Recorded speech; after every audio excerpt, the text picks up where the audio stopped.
3-4 ನಿಮಿಷದಲ್ಲಿ ನಿಮಗೆ ಅಯೋಧ್ಯೆ ನಗರಿಯನ್ನ ತೋರಿಸಿದ್ರೆ ಹೇಗಿರುತ್ತೆ? ಬಾಲರಾಮ ಆಟ ಆಡ್ತಾ ಬೆಳೆದಂತಹ ಸ್ಥಳ, ಪಟ್ಟಾಭಿಷೇಕಕ್ಕೆ ಸಿದ್ಧವಾಗಿದ್ದ ಸ್ಥಳ, ಕೊನೆ ಕ್ಷಣಗಳನ್ನ ಕಳೆದ ಸ್ಥಳಗಳು ಹೇಗಿತ್ತು ನೋಡ್ಕೊಂಡ್ಬರೋಣ ಬನ್ನಿ.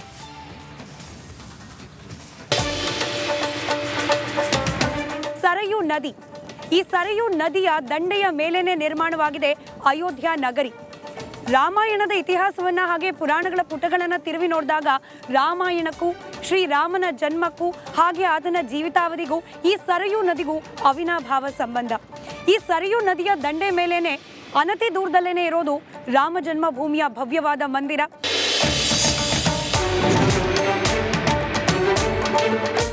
ಬಾಲರಾಮ ಆದಿಯಾಗಿ 4 ಸಹೋದರರು ಕೂಡ ರಾಮ, ಲಕ್ಷ್ಮಣ, ಭರತ, ಶತ್ರುಘ್ನ 4 ಕೂಡ ಇದೇ ಒಂದು ಆವರಣದಲ್ಲಿ ಆಡ್ತಾ ಬೆಳೆದಿದ್ರು ಅನ್ನೋದು ಇಲ್ಲಿನ ಸ್ಥಳ ಪುರಾಣ.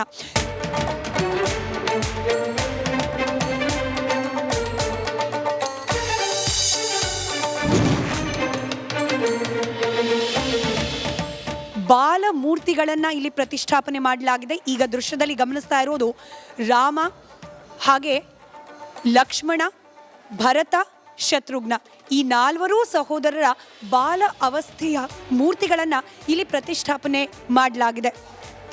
ಇದರ ಜೊತೆಗೆ 4 ರಾಣಿಯರ ಮೂರ್ತಿಗಳು ಕೂಡ 3 ರಾಣಿಯರ ಮೂರ್ತಿಗಳು ಕೂಡ ಇಲ್ಲಿ ಪ್ರತಿಷ್ಠಾಪನೆ ಆಗಿರೋದನ್ನು ತಾವು ಗಮನಿಸಬಹುದಾಗಿದೆ.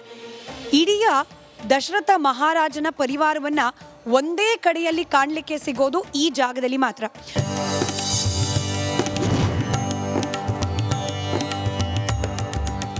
ರಾಮನ ಪಟ್ಟಾಭಿಷೇಕ ಆಗಬೇಕಾಗಿರುತ್ತೆ. ಅದಕ್ಕೆ ಇಡೀ ಅಯೋಧ್ಯ ನಗರಿ ಸರ್ವಸನ್ನದ್ಧವಾಗಿರುತ್ತೆ. ಆ ಸಂದರ್ಭದಲ್ಲಿ ಕೈಕೆ ಬಂದು ತನಗೆ ನೀಡಿದ ವಚನವನ್ನ ದಶರಥ ಮಹಾರಾಜನಿಗೆ ನೆನಪಿಸ್ತಾಳೆ. 3 ವರವನ್ನ ನೀಡುವ ಆ ಒಂದು ಬೇಡಿಕೆ. ರಾಮನಿಗೆ ಪಟ್ಟಾಭಿಷೇಕವನ್ನ ನಿಲ್ಲಿಸಬೇಕು, 14 ವರ್ಷಗಳ ಕಾಲ ಆತನನ್ನ ವನವಾಸಕ್ಕೆ ಕಳಿಸಬೇಕು, ಹಾಗೆ ಭರತನಿಗೆ ಪಟ್ಟಾಭಿಷೇಕವನ್ನ ಮಾಡಬೇಕು ಅನ್ನೋ 3 ಕೋರಿಕೆಯನ್ನ ದಶರಥ ಮಹಾರಾಜನ ಮುಂದೆ ಇಟ್ಟ ಜಾಗ ಇದು ಅಂತ ಕೂಡ ವಿವರಿಸಲಾಗುತ್ತೆ. ಅದಾದ ನಂತರದಲ್ಲಿ ದಶರಥ ಇಡೀ ರಾತ್ರಿ ರೋಧಿಸ್ತಾ ದುಃಖಿಸ್ತಾ ಕಾಲವನ್ನ ಕಳೆದ ಜಾಗ ಇದು. ಹಾಗೆ ತಂದೆಯನ್ನ ಅರಸ್ತಾ ಬಂದ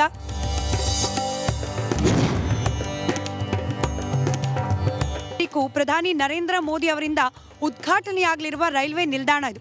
ಇದಕ್ಕೆ ಮುಂಚೆ ರೈಲ್ವೆ ನಿಲ್ದಾಣ ಇಲ್ಲೇ ಇತ್ತು, ಅಯೋಧ್ಯ ಜಂಕ್ಷನ್ ಅಂತ ಹೇಳಿ ಈ ರೈಲ್ವೆ ನಿಲ್ದಾಣವನ್ನು ಕರೆಯಲಾಗ್ತಿತ್ತು. ಆದರೆ ನಿನ್ನೆ ಕೇಂದ್ರ ರೈಲ್ವೆ ಇಲಾಖೆ ತೆಗೆದುಕೊಂಡಿರುವ ನಿರ್ಧಾರ, ಇನ್ನು ಮುಂದೆ ಈ ರೈಲ್ವೆ ನಿಲ್ದಾಣವನ್ನು ಅಯೋಧ್ಯ ಧಾಮ್ ಅಂತ ಹೇಳಿ ಕರೆಯಲಾಗುತ್ತೆ. ಬೋರ್ಡನ್ನು ನೀವು ಗಮನಿಸಬಹುದು, ನಮ್ಮ ಕ್ಯಾಮ್ರಾ ಪರ್ಸನ್ ಆಗ ಬೋರ್ಡ್ನ ದೃಶ್ಯವನ್ನು ತೋರಿಸಿದ್ದಾರೆ. ಅಯೋಧ್ಯ ಜಂಕ್ಷನ್ ಮರುನಾಮಕರಣ ಮಾಡಲಾಗುತ್ತೆ. ಈ ನಿರ್ಧಾರವನ್ನು ನಿನ್ನೆಯಷ್ಟೇ ರೈಲ್ವೆ ಇಲಾಖೆ, ಕೇಂದ್ರ ರೈಲ್ವೆ ಇಲಾಖೆಯಿಂದ ಕೈಗೊಳ್ಳಲಾಗಿದೆ. ಇನ್ನು ವಿಶೇಷವಾಗಿ ರೈಲ್ವೆ ನಿಲ್ದಾಣದ ಬಗ್ಗೆ ಹೇಳೋದಾದರೆ, ನೀವೇನು ದೃಶ್ಯದಲ್ಲಿ ಗಮನಿಸ್ತಾ ಇದ್ದೀರಿ, ಅಯೋಧ್ಯೆಯ ರಾಮ ಮಂದಿರದ ಮಾದರಿಯಲ್ಲೇನೆ ಈ ಒಂದು ರೈಲ್ವೆ ನಿಲ್ದಾಣವನ್ನ ಮರು ನಿರ್ಮಾಣ ಕಾರ್ಯವನ್ನ ಮಾಡಲಾಗಿರೋದು. ನವೆಂಬರ್ 2018ರಿಂದ ಈ ರೈಲ್ವೆ ನಿಲ್ದಾಣದ ಪುನರ್ ನಿರ್ಮಾಣ ಕಾರ್ಯ ಪ್ರಾರಂಭ ಆಗುತ್ತೆ. ಪ್ರಮುಖವಾಗಿ ರಾಮನ ಜನ್ಮದಿಂದ ಹಿಡಿದು ರಾಮ ಆ ಒಂದು ಜೀವಿತಾವಧಿ ಏನಿದೆ, ರಾಮನ ಅವತಾರ ಅದನ್ನ ಸಂಪೂರ್ಣಗೊಳಿಸಿ ತನ್ನ ಮೂಲ ನಿವಾಸ ವೈಕುಂಠಕ್ಕೆ ತೆರಳಿದ್ದು ಕೂಡ ಇದೇ ಸರಯೂ ನದಿಯಲ್ಲಿ ಜಲಸಮಾಧಿಯಾಗಿ ಅನ್ನೋ ಪುರಾಣದಲ್ಲಿ ಉಲ್ಲೇಖಗಳಿದೆ. ಇದಿಷ್ಟು ಸರಯೂ ನದಿ ಕುರಿತಾದ ವಿಶೇಷ ಮಾಹಿತಿ. ಅಯೋಧ್ಯೆ ನಗರಿಯ ಕುರಿತಾಗಿ ಹಾಗೆ ಭವ್ಯ ರಾಮ ಮಂದಿರದ ಕುರಿತಾಗಿ ಮತ್ತಷ್ಟು ಮಾಹಿತಿಯನ್ನ ನಿಮ್ಮ ಮುಂದೆ ಹಂಚ್ಕೊಳ್ತೀವಿ. ಕ್ಯಾಮ್ರಾ ಪರ್ಸನ್ ಮಧು ಜೊತೆ ಸ್ಮಿತಾ ರಂಗನಾಥ್, ರಿಪಬ್ಲಿಕ್ ಕನ್ನಡಕ್ಕೋಸ್ಕರ ಅಯೋಧ್ಯೆಯಿಂದ. ಇದೇ ಶನಿವಾರ ಪ್ರಧಾನಿ ನರೇಂದ್ರ ಮೋದಿ ಅಯೋಧ್ಯೆಗೆ ಭೇಟಿ ಕೊಡಲಿದ್ದಾರೆ. ಮುಂದಿನ ತಿಂಗಳು ಉದ್ಘಾಟನೆಯಾಗಲಿರುವ ರಾಮ ಮಂದಿರವನ್ನ ಪ್ರಧಾನಿ ಮೋದಿ ಅವರು ಪರಿಶೀಲನೆ ಮಾಡೋ ಸಾಧ್ಯತೆ ಇದೆ. ಆ ಕುರಿತ ಒಂದು ವರದಿ ಇಲ್ಲಿದೆ.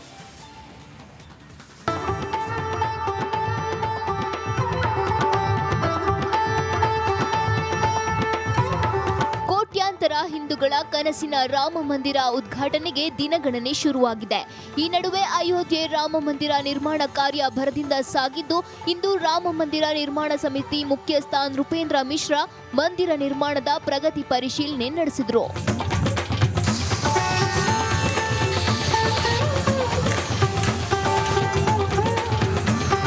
ಇದೇ ಶನಿವಾರ ಅಯೋಧ್ಯೆ ವಿಮಾನ ನಿಲ್ದಾಣ ಮತ್ತು ರೈಲು ನಿಲ್ದಾಣವನ್ನ ಉದ್ಘಾಟಿಸಲು ಪ್ರಧಾನಿ ನರೇಂದ್ರ ಮೋದಿ ಆಗಮಿಸುತ್ತಿದ್ದು ರಾಮ ಮಂದಿರ ದೇವಾಲಯಕ್ಕೂ ಭೇಟಿ ನೀಡಿ ಪರಿಶೀಲನೆ ನಡೆಸಲಿದ್ದಾರೆ. ಹೀಗಾಗಿ ಇಂದು ಸಭೆ ಮಾಡಿದ ನಿರ್ಮಾಣ ಸಮಿತಿ ಕಾಮಗಾರಿ ಬಗ್ಗೆ ಪ್ರಧಾನಿ ಮೋದಿಗೆ ನೀಡಬೇಕಾದ ವಿಷಯವನ್ನ ಚರ್ಚೆ ನಡೆಸಿದ್ರು.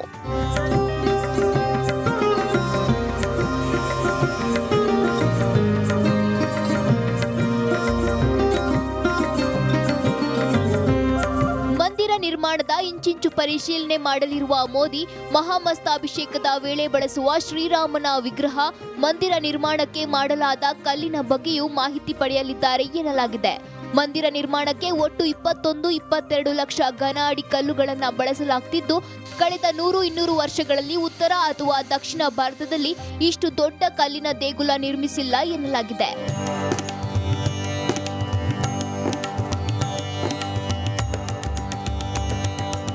ಕರ್ನಾಟಕ ಮತ್ತು ತೆಲಂಗಾಣದ 17,000 ಗ್ರಾನೈಟ್ ಬ್ಲಾಕ್ ಬಳಸಲಾಗಿದೆ ಎನ್ನಲಾಗಿದೆ.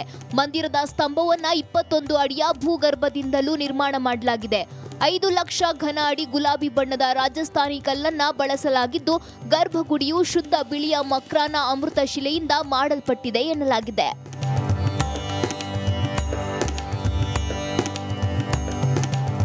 ಒಟ್ಟಾರೆ ಪ್ರಧಾನಿ ಮೋದಿ ಶನಿವಾರ ಅಯೋಧ್ಯೆಗೆ ಭೇಟಿ ನೀಡಿ ರಾಮ ಮಂದಿರ ವೀಕ್ಷಣೆ ಮಾಡಲಿದ್ದಾರೆ. Bureau report, republic Kannada.